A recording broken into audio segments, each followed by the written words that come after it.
Well, you know what they say.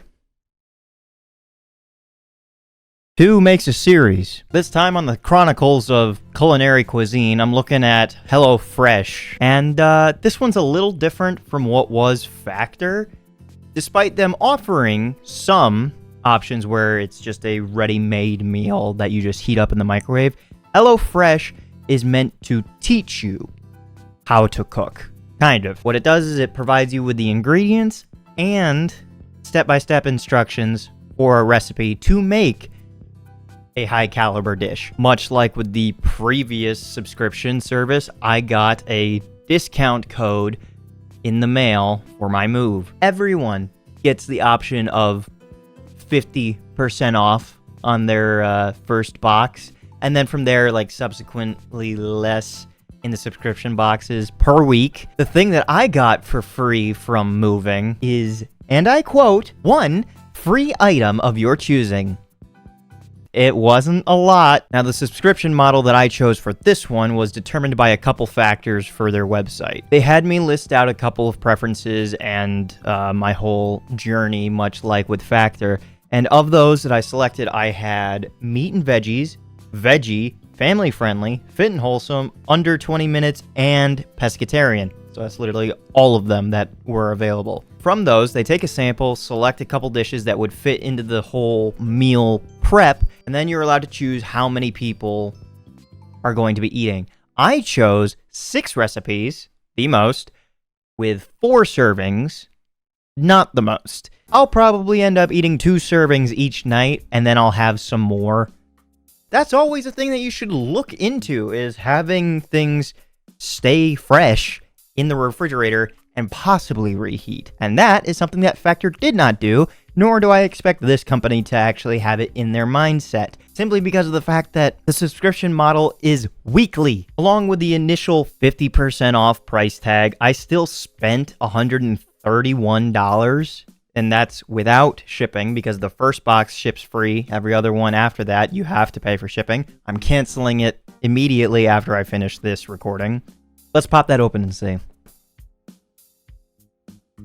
I was met with a couple pamphlets of what I'm going to be preparing. They also gave me give friends a free box plus $15 off their second and third box coupon things. The next up was ready for weight loss results that last. Try Noom. What? Isn't that just a competitor to HelloFresh? Oh no, they're just like a full, like, meal planning for weight loss sort of deal. Okay. And then lastly, an envelope addressed from HelloFresh. Open up. It's the season for exciting partner perks and weekly deals to make your festive dinners feel extra special. Oh. What? They've got Wall Street Journal wines? All red wines, mind you. And a coupon for polo shirts from Charles Turwitt?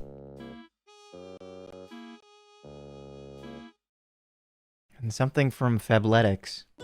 Here we go. I got the free items, and these kind of sounded pretty good, so by the time I get around to them, you'll see.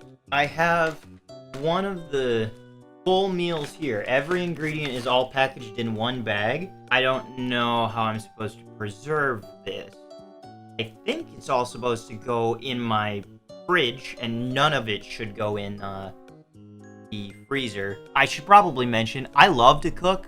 It's something that I really like doing just by myself and, like, with other people. But, like, I don't know how to cook. This model I actually am really into, because I wanted to learn so much more. And probably the best part about it is I'll be able to keep these recipes. I put all the other ingredients away, and when I say other, it's because underneath all those packages, as well as the ice packs, there's actually a whole other layer.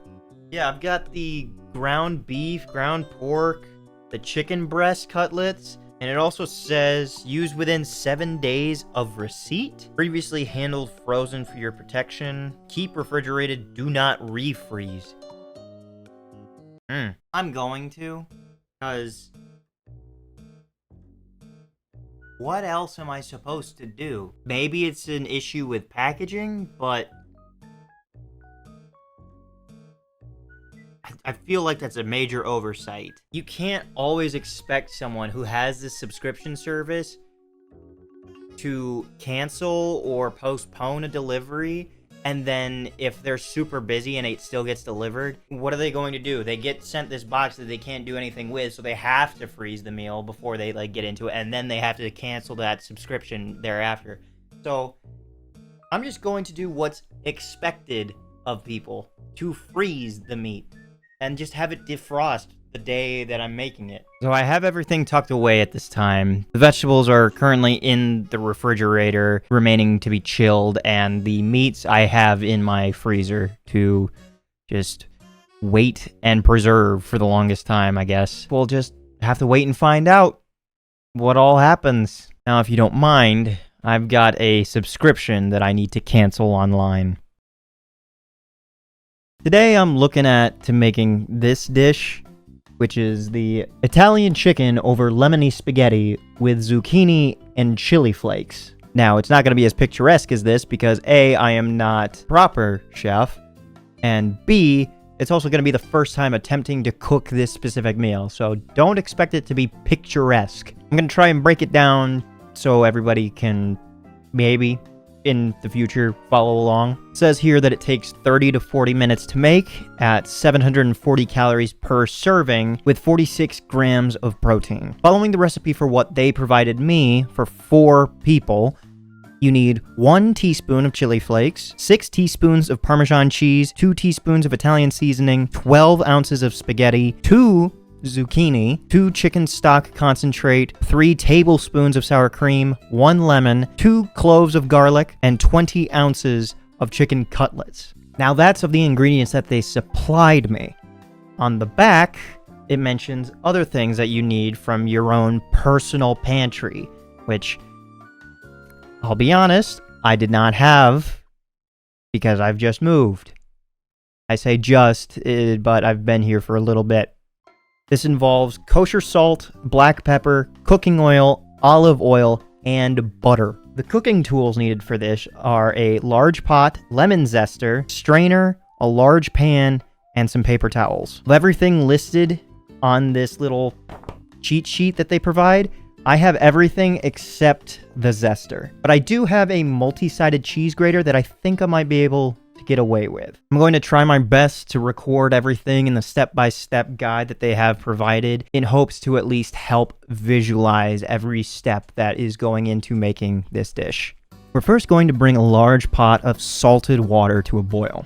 While that is happening, we are going to wash and dry the produce that they've provided. After doing that, we are going to trim and quarter the zucchini lengthwise, then cutting crosswise into half-inch thick pieces. We are next going to peel and mince the garlic, as well as zest and quarter the lemon. Once the pot of water has started to boil, you will add the spaghetti. You're going to let this cook while stirring occasionally until al dente for 9 to 11 minutes, after which you will reserve 1 cup of the pasta water, then fully drain. It is recommended that you keep this empty pot for a later step. But while the pasta is cooking, you're going to heat a drizzle of olive oil in a large, preferably non-stick pan over medium-high heat. This is where we'll add the zucchini, stirring occasionally until the sides have browned and softened. This will take about 4 to 6 minutes, to which you will season with salt and pepper. You can now turn off the heat and transfer this to a plate, as well as wiping out the pan that you have just used. It is at this time you will also be patting the chicken dry with paper towels and seasoning all over with Italian seasoning, salt, and pepper.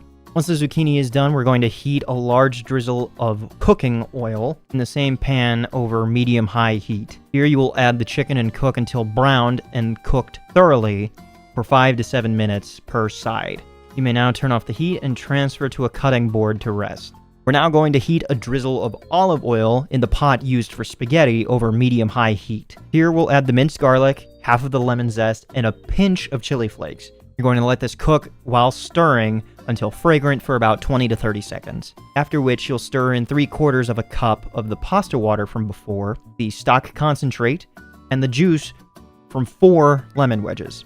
You'll let this simmer until thickened for 1 to 2 minutes, after which you will turn off the heat. And we'll begin the plating process by adding the spaghetti, zucchini, sour cream, and 2 tablespoons of butter to our sauce and tossing it to coat the entire thing.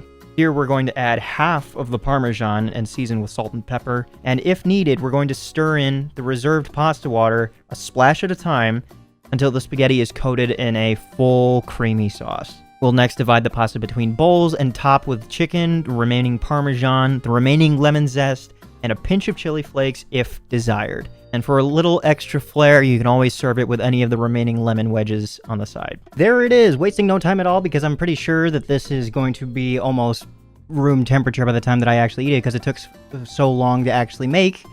It takes a lot longer to make something while recording it than it is to just follow a recipe as it's going along. I probably could have knocked everything out in the 20 minutes of the pasta cooking. It's been about 2 hours.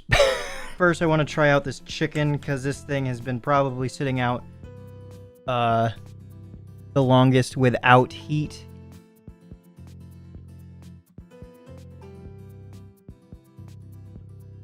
A little overcooked on my part. That's perfectly fine.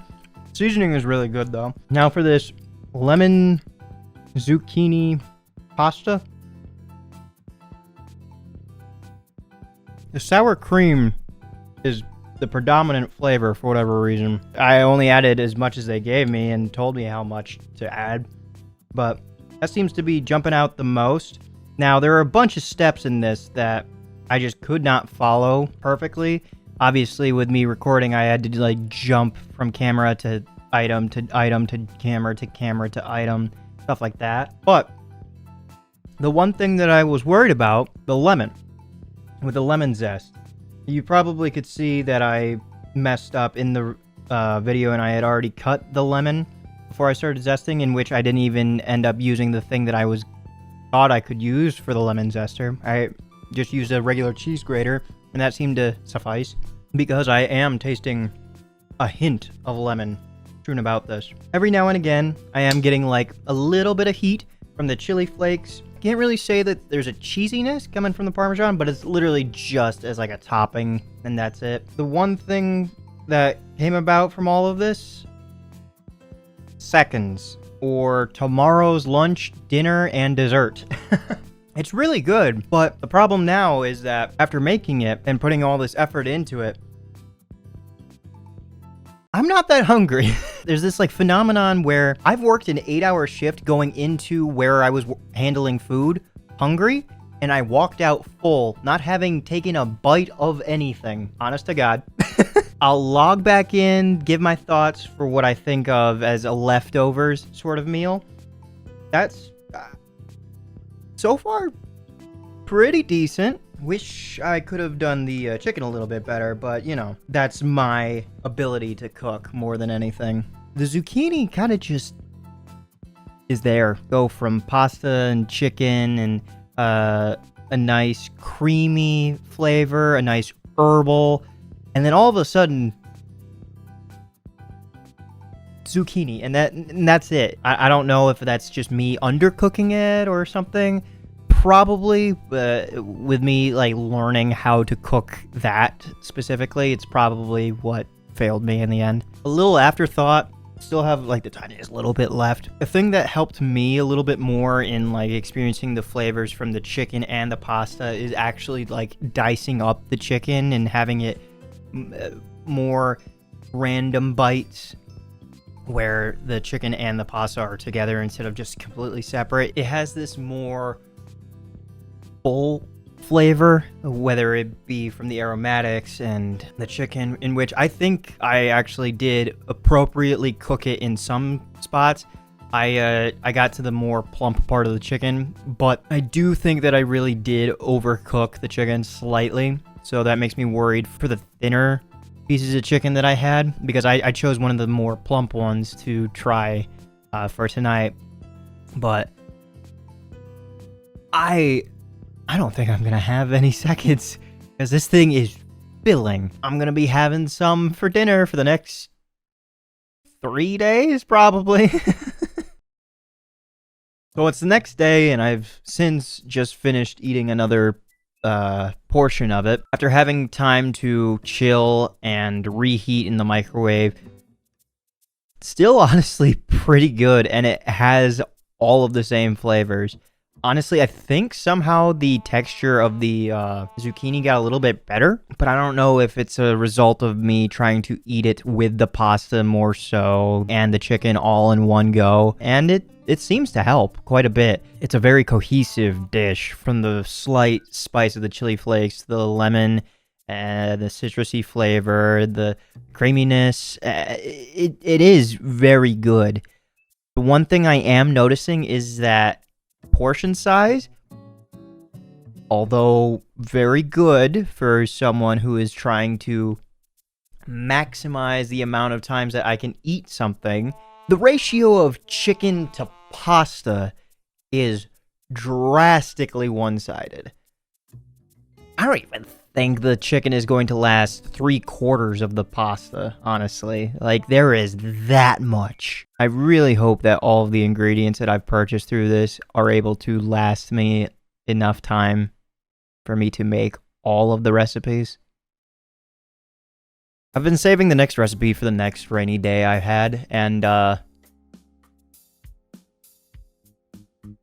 think today's the day. And now, going through like a rotation that I've sort of planned out, we're looking at sesame soy beef bowls for our next recipe. And it's served with jasmine rice, sriracha mayo, cilantro, and crispy onions. And if you're following along this video for this recipe, you're going to need a 1/4 ounce of cilantro, 4 tablespoons of mayonnaise, 2 tablespoons of sriracha, 2 crispy fried onions, 8 ounces of shredded carrots, 8 tablespoons of sweet soy glaze, 20 ounces of ground beef, 3 ounces of sesame dressing, and 1.5 cups of jasmine rice. And before cooking, you'll also need a small pot, small bowl, and large pan from your own collection, along with kosher salt, black pepper, cooking oil, and butter from your pantry. Before we start the actual cooking process, what we're going to do is take some time to wash our rice. This involves pouring enough water to cover your first knuckle and thoroughly washing,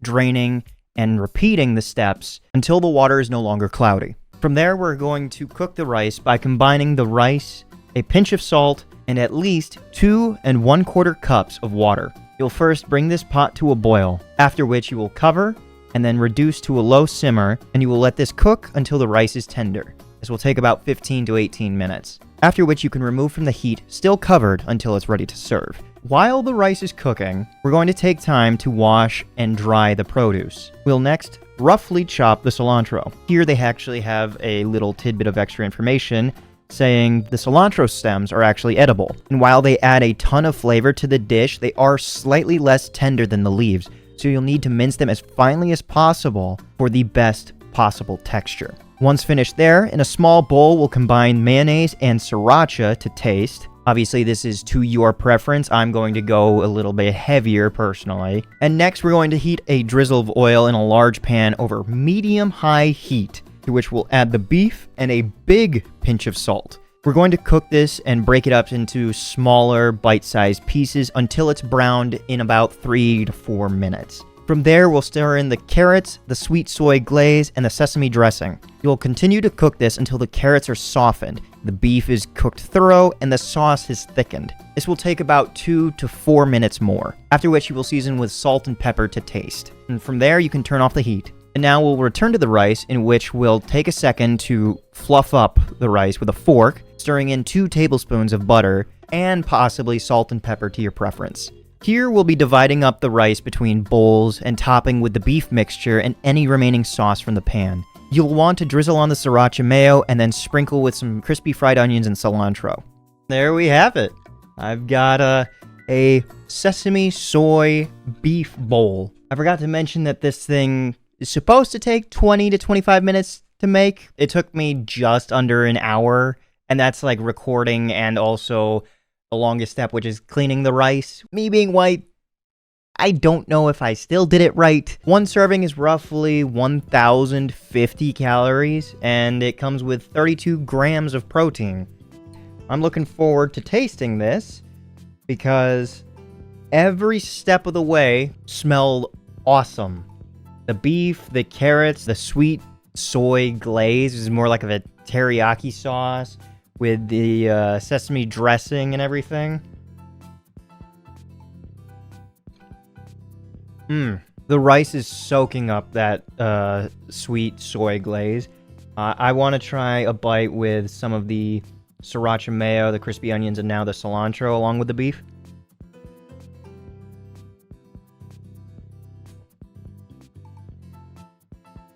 Oh yeah. I didn't know how the carrots would fare. I've never really cooked anything with carrots in which I have to be observant of their texture. I thought they would be still pretty firm. It seems to be pretty decent, if I say so myself. Going from something soft from the rice to the carrots, which is a little bit firmer, to getting an occasional bite of the crispy onions is such a nice level up in texture. It's not something jarring. It's genuinely great.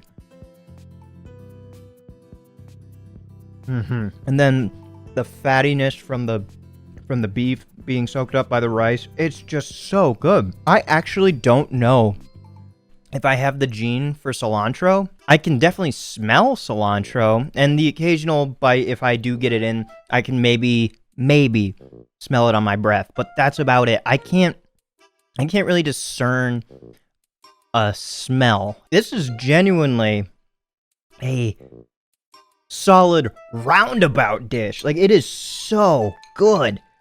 Like, I am coming back for seconds, I guarantee, for this dish. Just in talking about it, I am actively wanting to get more and more of this. The sriracha is a nice spice.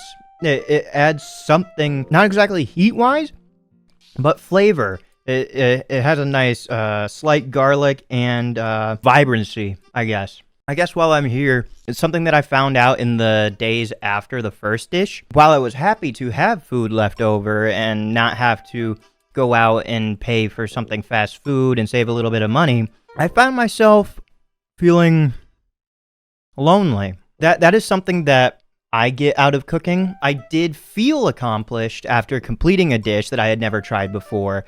Once that's said and done for the very first time, I no longer care. From that point on, once I have tasted a dish and seen how it's come out and see how I can improve on something, the next step that I want to achieve is make it for someone else. I found myself constantly trying to get a family member to come over and try it with me because I genuinely loved it. Now that's a little bit hard with where I live and just a little bit how far away we are from one another. I'm gonna maybe have enough for tomorrow. So it's the next day, and I've had some of the leftovers, and I've got a couple notes for the dish and myself. Instead of doing the suggested topping in which you drizzle on the sriracha mayo and top with the crispy onions and cilantro, what I did from the night before is I combined all three into one mixture and then set that aside to refrigerate overnight, and that's what I topped with instead. Now, while it was still good today, there was one issue that is not at the fault of this food service. White boy done fucked up. The rice was gummy today, and it was kind of coming out in, like, chunks, so I guess that's why I need someone like Ji Young Yu in my life. Do I include that joke? Ignoring that, the dish was still pretty good from holding it over. I will say this dish gets cold pretty quick, so this might be something that you want to probably keep reheating, and it still holds a decent flavor every time it reheats. So we're officially halfway through all of the meals that I have. This is week 3 of having this stuff in my fridge. At this point, I'm kind of scared of things going bad due to my negligence. That is not what we're here for. Today, we're making creamy dill pork fillets. with couscous and asparagus. I have no idea what couscous is. If you're following along to the recipe at home, for the 4-person variant, you're going to need 12 ounces of asparagus, half an ounce of dill, 1 teaspoon of chili flakes, 6 tablespoons of sour cream, 1.5 cups of Israeli couscous, 4 teaspoons of Dijon mustard, 20 ounces of pork fillet, and lastly, 4 chicken stock concentrates. I have no idea what 4 of that concentrate is. I don't know, milliliters, ounces. It just says 4. From your own pantry, you're going to need salt, black pepper, olive oil, and butter. And the tools necessary for this one include a baking sheet, aluminum foil, paper towels, a large pan, a small pot, and a whisk. Now that said, because you are going to be using the whisk in the large pan, you must not use a non-stick pan for concerns of Teflon flaking off and literally being a carcinogen. Yeah, we don't want that. We're going to start off by adjusting the rack in the oven to the top position and preheating to 425 degrees Fahrenheit. And we're next going to line the baking sheet with tinfoil. From there, we are going to wash the produce, and after drying, we are going to trim and discard the woody bottom ends of the asparagus. This can be done easily with a note they have here. Trimming asparagus is a snap, literally. Holding the spears and the bottom ends, you will bend them until they break. This is because they'll snap off naturally at the point where they go from tough to tender. After which you will pick and roughly chop the fronds from the dill. Next, we're going to pat the pork dry with paper towels and then season generously with salt and pepper. Taking it over to the stove, we're going to heat a large drizzle of olive oil in a large pan over medium-high heat. Here, you're going to drop in the pork and sear, turning occasionally until browned all over. This includes each and every side. And you'll only want to do this for about 4 to 8 minutes because it'll finish cooking in the next step. Here you can turn off the heat and transfer the pork to one side of the prepared baking sheet. On the other side, we're going to drop in the asparagus, over which we're going to top with olive oil, salt, pepper, and chili flakes to taste. From here, we're going to place into the oven to cook until the asparagus is tender and the pork is cooked through. This will take about 10 to 12 minutes. After which, you are going to remove from the oven and transfer the pork to a cutting board to rest for 5 minutes. In my case, I'm actually going to set it on top of a plate because the resting juices will be used in a later step. And while that's in the oven, we are going to add the couscous and 2 tablespoons of butter to a small pot over medium-high heat. We're going to let this cook while stirring until the butter is fully melted and the couscous is lightly toasted. This should take only about 2 to 3 minutes. From there, we're going to add 2 cups of water, half of the stock concentrate, and a big pinch of salt. After which, you are going to bring this to a boil and then cover and reduce the heat to low. You're going to allow this to cook until the couscous is tender. This should be about 6 to 8 minutes. After which, there is a tip here that says drain the excess water if necessary. After which, we can set this aside covered, off heat, until it's ready to serve. All the while the couscous is cooking, we are going to heat the pan that was used for the pork over medium-high heat. Here we're going to add the remaining stock concentrate and a 1/3 cup of water. You're going to bring this to a simmer and then let cook for 1 to 2 minutes, after which you will reduce the heat to low and whisk in sour cream, half of the chopped dill, and the Dijon mustard to taste. After which you can turn off the heat and stir in 2 tablespoons of butter and any resting juices from the pork. And we'll finish off by seasoning with salt and pepper. And finally, tackling the plating of the dish, we are first going to fluff the couscous with a fork and season with salt and pepper. And you'll also want to slice the pork crosswise to make it a little bit more presentable. From there, you can divide the couscous, pork, and asparagus between plates, and then we're going to take that sauce that we made and spoon it over the pork and sprinkle with the remaining chopped dill and chili flakes to taste. And here we are. I got the finished dish with me right now. A few notes for myself. I don't know if the pork is 100% cooked correctly, as well as the couscous. And there was some timing issues, obviously, with me trying to record at the same time, not knowing how it's going to cook and everything. First things first, I'm gonna take a bite of this pork, because the one thing that I know for a fact is going to be good is this sauce that I've put on top of this pork. I could smell it the entire time while I was making it, and it smelled so good.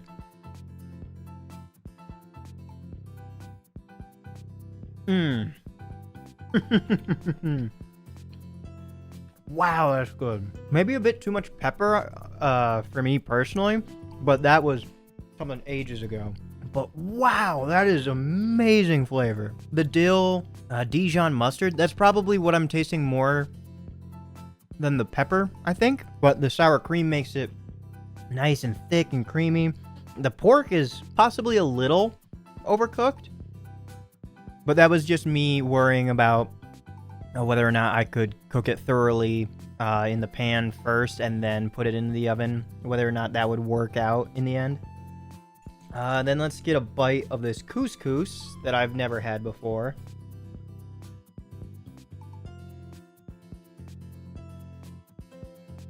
That's an interesting texture. There's not much flavor to be said, but that is kind of reminiscent of a sauceless pasta to me. And then let's try this asparagus. Now, this is going to be an honest reaction. I've never been too keen on asparagus, but that's a big texture thing. It feels very hair-like. And I also think that this is a mistake on my part for not doing this dish quicker. The asparagus sprouts or whatever, stalks, are much shorter than they probably should be.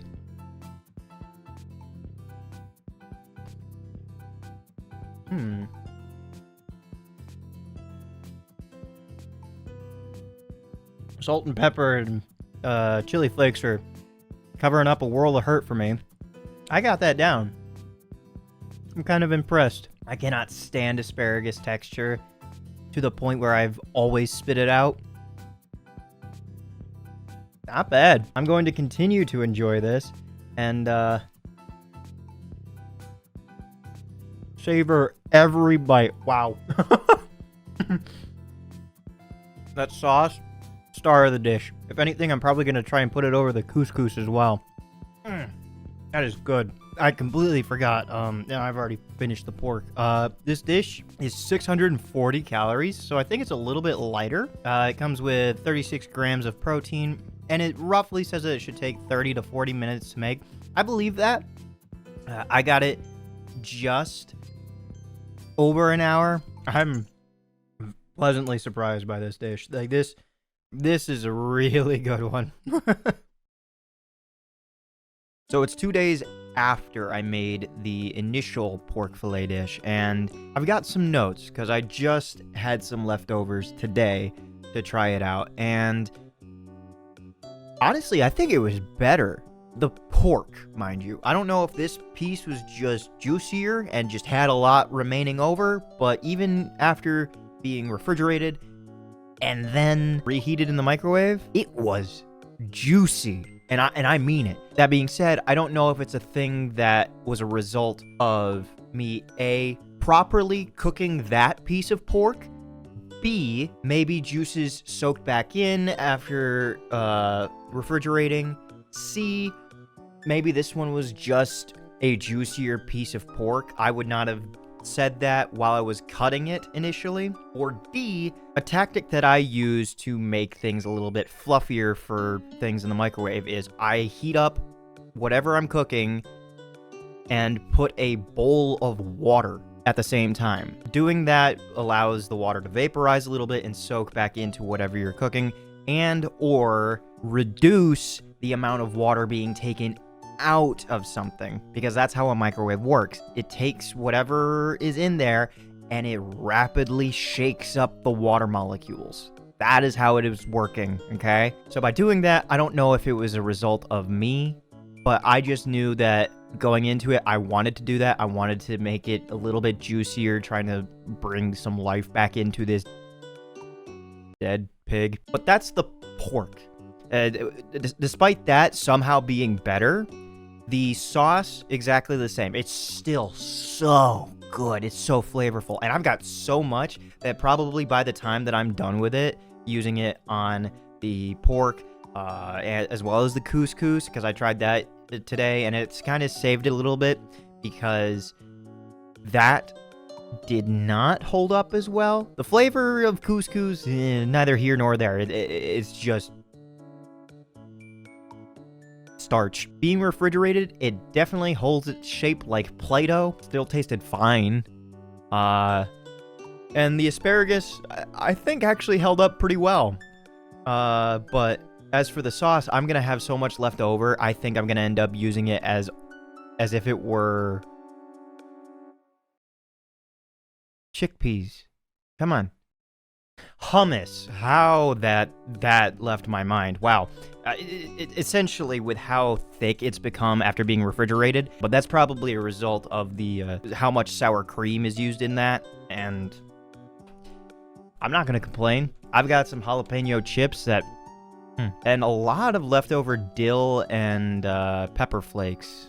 Like, I want to douse this shit with all the flavor possible, but I want to use it sparingly so it's not overpowering, so each and every component has its place to shine. And I think by doing it sparingly, it actually lets the pork and the dressing shine. There is one small complaint. The first night, and even now, even with a decent-sized pork fillet and a bunch of couscous, I'm starving still. This is not something that you just whip up, toss in the crock pot, and everybody's happy for a family of 7. Maybe I can impress her. That type of shit. It's not... Oh. It is in flavor, but I can feel my stomach growling. Let's not beat around the bush. So it's early in the morning, and I'm currently just waiting on something for a video. I thought I'd record this and share my thoughts on it. This is the free gift that's included in this package that is exclusively from the deal that I got for moving. A Belgian chocolate chip waffle. 2 of them, to be exact. There are a couple other options. Like, I know that there's literally just a Belgian waffle. Why would you get that over this? I understand, like, dietary things when whatever, but why? It's a weird juxtaposition, right? You tout all of this gobbledygook about making your own food from scratch, and you're provided the ingredients to make it. And this is a free gift? I know that there's options exactly like Factor, where they've got a prepared meal that you just microwave. This feels sacrilegious. And what's even more bizarre are the cooking instructions. The very first one that it says is thaw and serve. Thaw the waffle in its plastic wrap to keep the moisture inside. Unwrap and serve when at room temperature. Who wants room temperature waffles? Who wants room temperature food? What? Why is that the first option? This is not a part of an MRE kit in which I have no way to cook food around me and I've got bullets flying over my head every other day. Then there's obviously the microwave option and a waffle iron, which I guess it's got the makings and like dips and curves and edges of waffles, but if your specific waffle iron doesn't match that design, it's not closing. And then lastly, the conventional oven. It requires you to preheat it to 350 and then cook it for 1.5 minutes. I'm not wasting money to warm up my gas oven to cook something for 1 minute. The microwave is fine for these. This is so bizarre. And there we have both of them. I'll take a bite and maybe I'll eat my words. Maybe I've come at this from a wrong angle And I'm just getting so uppity and beside myself.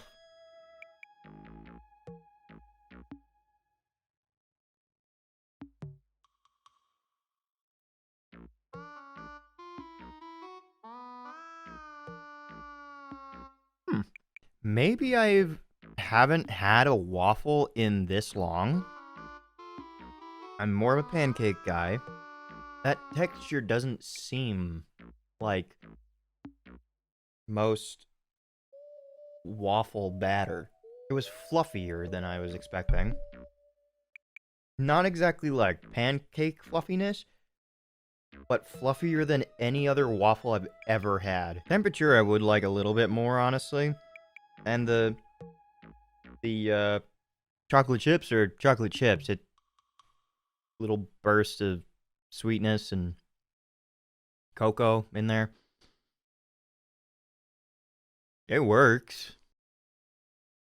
I can only talk about this for so long, dude.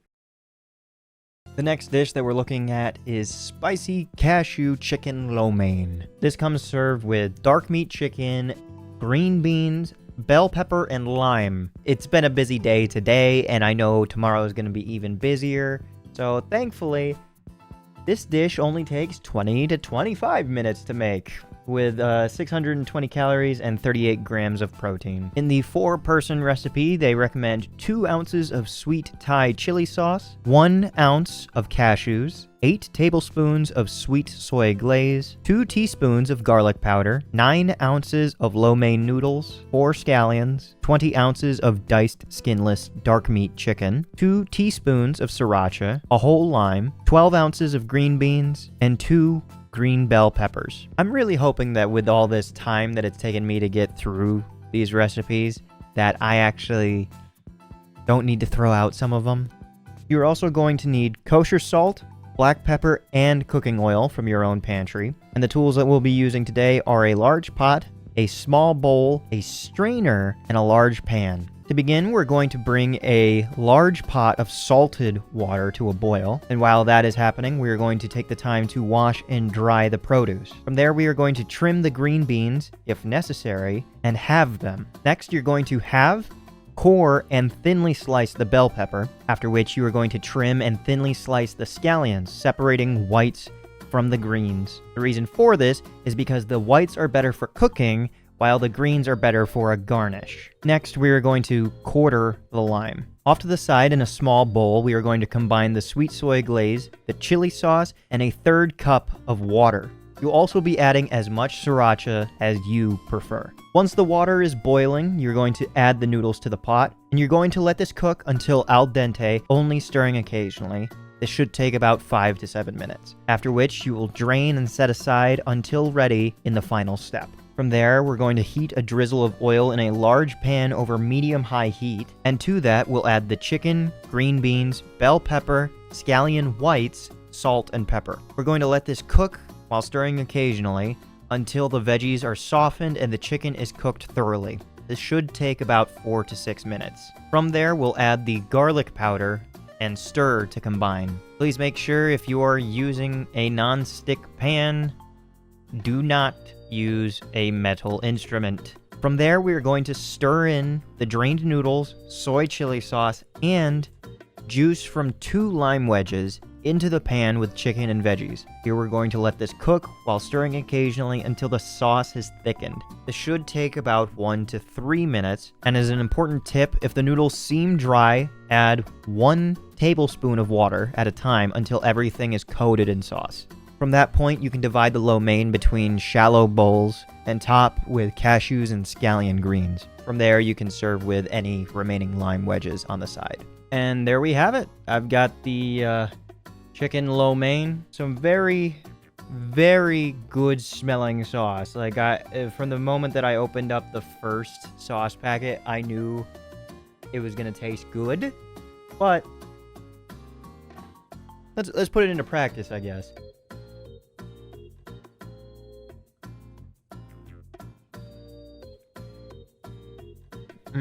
That sauce and the noodles, amazing. I want to try a bite with some of the veggies.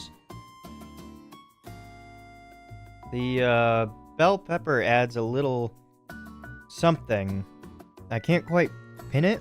Obviously, it's its own flavor, but it's not exactly a spice. Yeah, like a heat of spice, but like my tongue says that it wants to. There's no capsaicin in bell peppers. What? This is an afternote. It is a spicy cashew chicken lo mein. I completely forgot that there's even any Thai chili sauce. I thought I was just super white. As for green beans, I don't know fully if everything got fully cooked, unfortunately. The ratio between some of the things, and like that's on me. Like that's on me for cooking these dishes as big as they are.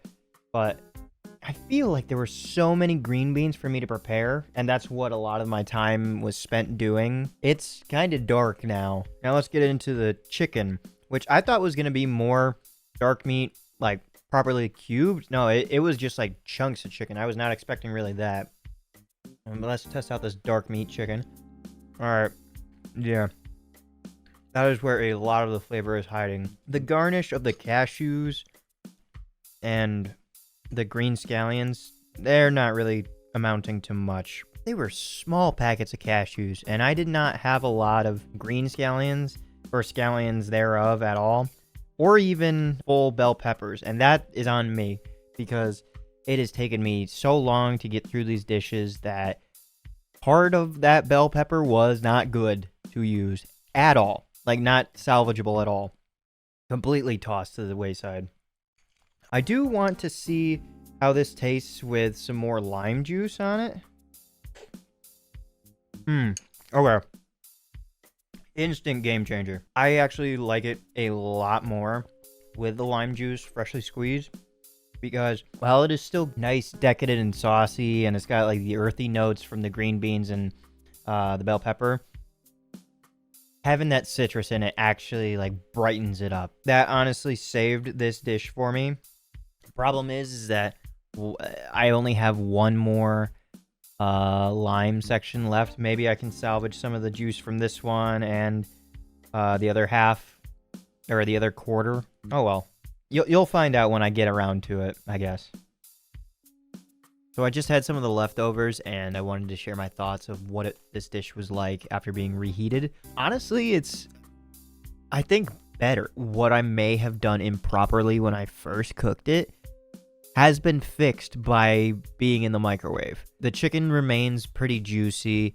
The green beans and the peppers seem to have gotten a little bit softer instead of it being like a firm crunch from what is probably undercooked green beans and stuff like that. The flavors are still great. For the topping of the peanuts and spring onion, as well as the lime, I kind of just made it one little bowl of all three, and that seems to be enough to put on top. Every now and again, I get a hit of a slight sour, sweet, citrusy thing. Onion, I think, is a nice aromatic, and that's about it.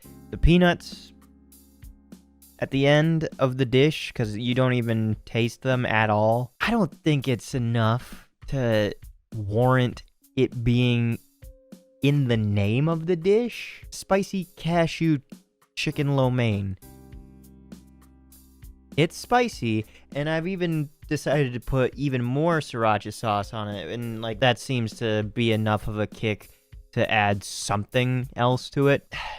I don't get it. Oh well. If my gripes are mainly with the naming of a dish, I think it's pretty okay. Today I'm looking to make cranberry glazed meatballs with roasted carrots and mashed potatoes. Now this is projected to be 30 to 40 minutes to make, and this dish has 820 calories per serving with 33 grams of protein. For anyone following along, you're going to need 20 ounces of ground beef, 4 cranberry jam, whatever 4 is, 2 teaspoons of garlic powder, 2 chicken stock concentrate, 6 tablespoons of sour cream, a half cup of panko breadcrumbs, 18 ounces of carrots, 32 ounces of potatoes, and 1 ounce of Vidalia onion paste. It's mentioned here that this onion paste is a savory, sweet, umami-packed ingredient that adds delicious, oniony depth fast in parentheses for whatever reason. You will also need salt, black pepper, cooking oil, and butter. Of your own personal tools, you're going to need a peeler, a baking sheet, a medium pot, a strainer, a potato masher, a large bowl, a large pan, a small bowl, and a whisk. You're going to want to first adjust the rack to the top position in your oven and preheat to 425 degrees Fahrenheit. From there, we are going to wash and dry the produce. We're next going to trim, peel, and cut the carrots on a diagonal into half-inch thick pieces. You're going to toss those pieces onto a baking sheet with a drizzle of oil and a pinch of salt and pepper. You're going to let this roast on the top rack until browned and tender, which should take 20 to 25 minutes. While the carrots roast, we're going to dice the potatoes into half-inch pieces. We're going to then place them into a medium pot with enough salted water to cover by 2 inches. We're going to put this on the stove and bring to a boil, allowing this to cook until tender, which should take 10 to 15 minutes. After which we will reserve 3/4 of a cup of the potato cooking liquid and then allow to drain. We'll then return the potatoes to the pot and mash with sour cream and 2 tablespoons of butter. We'll continue to do this until it is smooth and creamy, occasionally adding splashes of the potato liquid as needed. From here, you will taste and season with salt and pepper if desired, after which we will keep off heat until ready to serve. Meanwhile, in a large bowl, we will combine the beef, panko, garlic powder, the onion paste, and a full teaspoon of salt. From there, we're going to form 20 to 24 1 1/2 inch meatballs. Back onto the stove, we're going to heat a drizzle of oil in a large pan over medium-high heat, adding the meatballs and allowing them to cook, turning occasionally until browned all over and mostly cooked through. This should take 4 to 6 minutes. And there is a note here: if there's an excess amount of grease in the pan, carefully pour it out at this time. While the meatballs cook, in a small bowl, whisk together jam, stock concentrate, and a 1/3 cup of water. We'll then pour the jam mixture into the pan with meatballs. We'll bring this to a simmer and then reduce the heat to low, after which we are going to cover and then cook until the meatballs are coated and cooked thoroughly. This should take 5 minutes. And it is noted here that if the glaze does seem a bit too thick, you can always add a splash of water to thin out. And getting into the plating, we're going to divide the mashed potatoes, carrots, and meatballs between plates. And any remaining sauce from the pan can be spooned over both the meatballs and mashed potatoes. And there I've got what I hope is a really good dish. I did have a sneak peek for the carrots, just because I was starving while I was making some of this food. Came out a lot faster than everything else. Nice, sweet. I honestly thought I had overcooked them because they are so, like, wrinkly. And I don't know if I put too much or too little cooking oil on it. It's nice. It's got a little bit of a bite on the bottom. Actually pretty good. And all it is just carrots, salt, and pepper. A little bit of the potatoes that don't have any of the dressing on it, the cranberry sauce.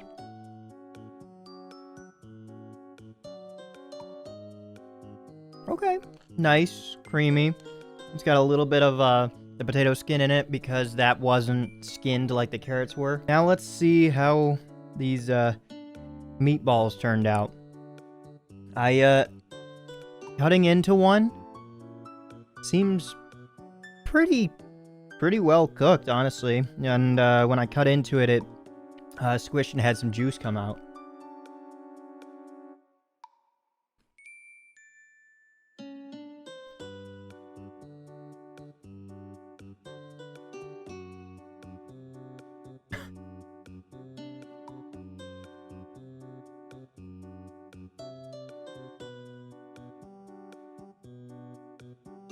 Wow. This is something that I feel like is already a little bit tedious by yourself. Like, I would have loved an extra set of hands while making this. That's just making it. So making it and recording it, just having 2 extra hands would have done a world of service for me. So I'm surprised that these meatballs are as good as they are. And that cranberry sauce is very subtle. I don't know if I let it simmer for long enough or for too long, because honestly, it's still kind of watery, but I didn't have a lot to put on the potatoes, nor do I have a lot left at all. It's something that I'm glad these meatballs have to offer a slight sweetness and everything. The meatballs themselves, that's perfect. Like I mastered that. And unbeknownst to you, that meat was still partially frozen. Had that thing defrosting while I was doing everything else at the same time, and then I submerged it under hot water trying to get anything, and even still there were pockets of frozen beef. I am in disbelief that it tastes as good as it does. I'm just eating this entire thing right in front of you. I hope you don't mind. So it's a couple days after, and I have since fully finished everything. This is by far the tastiest one that I have had.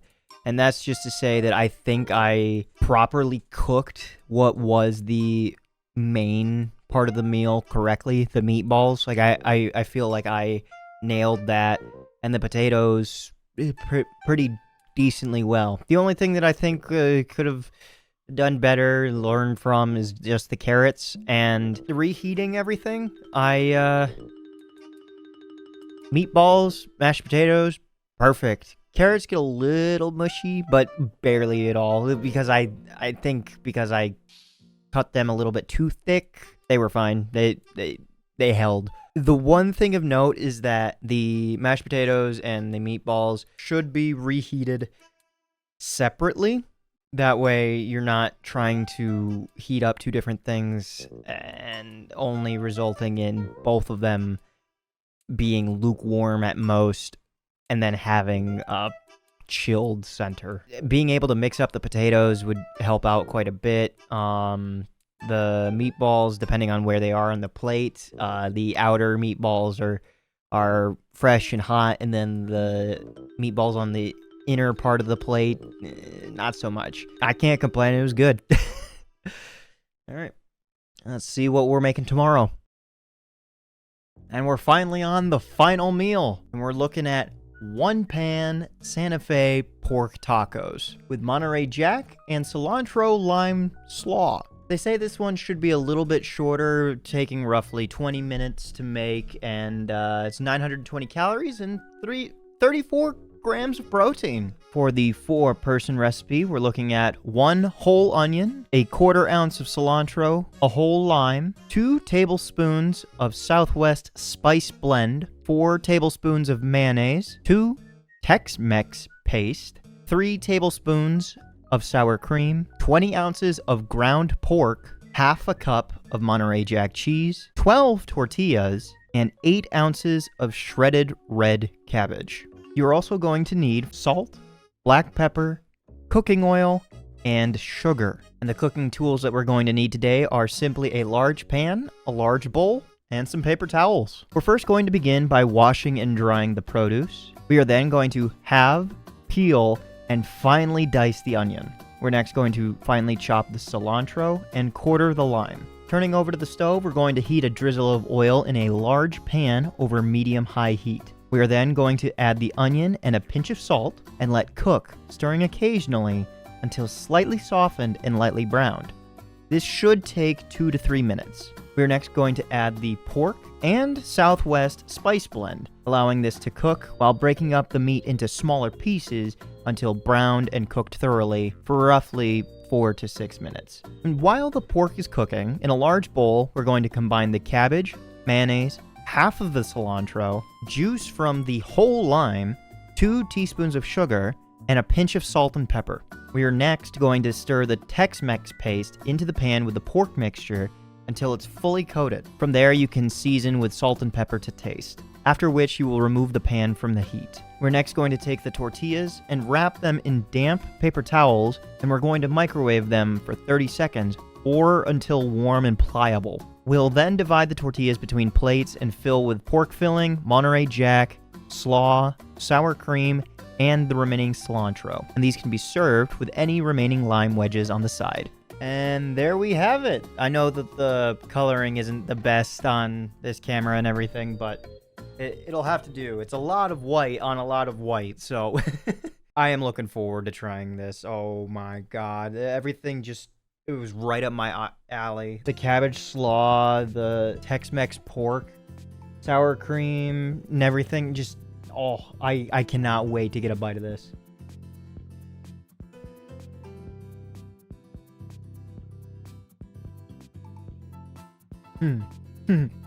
Wow. That is legitimately phenomenal. The pork is such a better profile for flavor. I love chorizo already, so like this as a substitute being ground pork, perfectly acceptable. And adding the spices therein after, it makes for such good flavor. And then you get the crunch of the crispy red cabbage, which I was actually worried I was getting to it too late in that the condition of it was not going to be the best. That is legitimately so good. Even if I did mess up some of the proportions for how much cabbage or how much pork should be in each one, it doesn't matter. It's still so good. The cheese, neither here nor there. It's just a topping, I think, for like color and everything, but you're not gonna catch me complaining. Wow, that is good. I do want to see if there's any difference when I use some of the lime juice.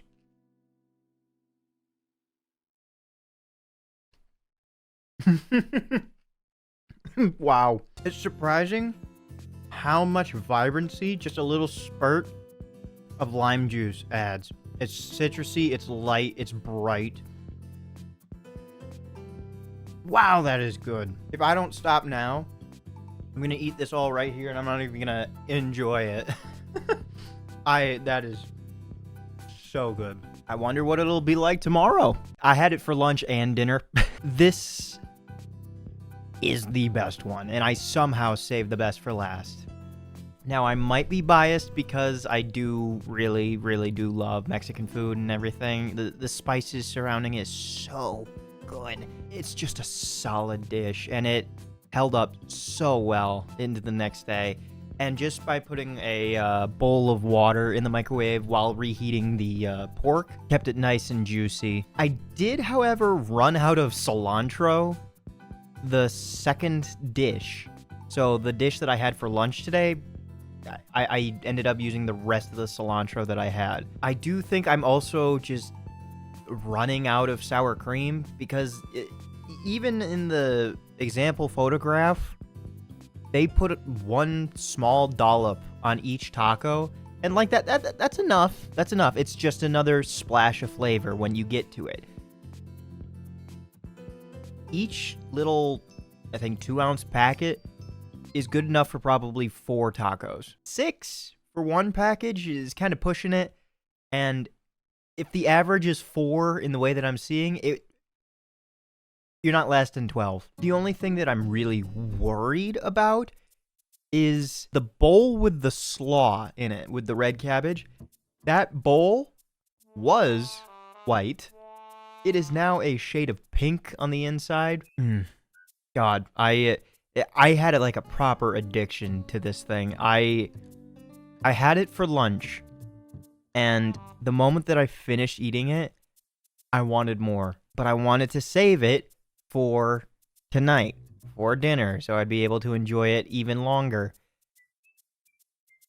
I tried working throughout today. Proper addiction. It's the only thing on my mind for the rest of the day. I just wanted to eat some more. Now, that's not saying that it's not like I was starving myself or I'm not eating enough. No. I ate. I eat. And I will eat some more. Enough of the single dishes praises. Let's take a step back and take a look at everything across the horizon. a little over a month, I got 6 full dishes that lasted me roughly a week-ish. I was able to ensure that I would get 4 days worth of food, but something like this one, the pasta, lasted more days. The chicken breast, gone. Pasta and zucchini lasted a couple more days, and I just had to stomach through only that for a little while. And that's kind of the merit with a lot of these. There are amazing parts of certain dishes. When I was looking back through these personally, my mouth was watering thinking about that Dijon mustard sauce that I put on the pork. Oh, it was so good. And maybe I'm just like learning more about myself and the fact that I just like pork. The whole experience is something that I'm glad that I went on. What you're paying for is not the food itself. You are paying for the ingredients, but you can do that yourself. What you're getting out of this experience is the food, the recipe, and knowledge behind cooking. Because honestly, I don't think I would know how to tackle some of the things, and I still feel like I messed some steps up because despite me saying way in the beginning of the video I love to cook, and I do, I loved every minute of making the food, and despite it being like hectic while trying to film everything, I wouldn't give up this experience at all because I love taking these small pieces and making a big picture, a big, colorful, vibrant, delicious picture. Despite me saying that I love to cook and everything, I only know how much I actually do know. It's not like everything is taught on these pages, so you just have to look at these words and just understand them. Google will be your friend for a lot of it, and that's perfectly fine, but I feel that there needs to be some sort of service out there that provides a dumbed down, tell me like I'm 5 years old explanation of how to cook from the ground up. There are some steps in here that I feel I got wrong. I honestly got wrong, did not do correctly, did not cook for long enough, or even overcooked in some spots, or if you're prepping for something of a larger size, how do you balance between making one thing while the other cooks? Like, if your kitchen isn't set up to be able to do multiple steps at the same time, where do you make that room? Are you able to remove heat, add heat, keep it off on a low burner, stuff like that? Like, is it acceptable to do things while you do other processes? And one step that I just completely did not do, that is a recommended thing that you do whenever you cook, is a step called mise en place. It's a French term for everything is in its place, meaning all those ingredients that I always showed off at the very beginning, you want to portion them out and have them in like a serving dish, something quick that you just grab and pour in all at the same time instead of opening up individual packets in that step and take up a lot of time in this thing that could maybe completely burn in 30 seconds. So I feel that there needs to be something that is so beginner friendly. It doesn't just start at step 1, it starts at step 0. I think someone will just have to make that. And I was really hoping that, like, whenever I was doing this one, that I would have the wherewithal to be able to do that myself and provide some extra commentary on some steps that I know are actually beneficial, or even receive help in the comments of like, oh, hey, don't do this, avoid this practice, hey, that looks really bad. It's just stuff that you can only receive by A, criticism, and B, word of mouth, having a dialogue, being able to talk with one another, have a like familial experience. I didn't get that. I was never actually able to share some of this food with anyone else just because I didn't really ever have the opportunity to. I'm very busy in my own schedule. Everybody else around me is also very busy, so I never really had a chance to show it off and get some honest to goodness feedback. But that's not what the whole video is specifically about. It is about HelloFresh, its value, its service, what it provides and everything, and you get what you pay for.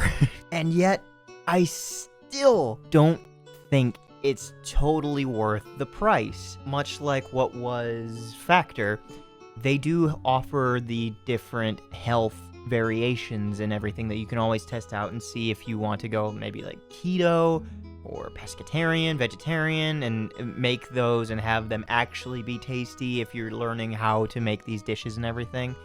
I think that's where the true value comes in.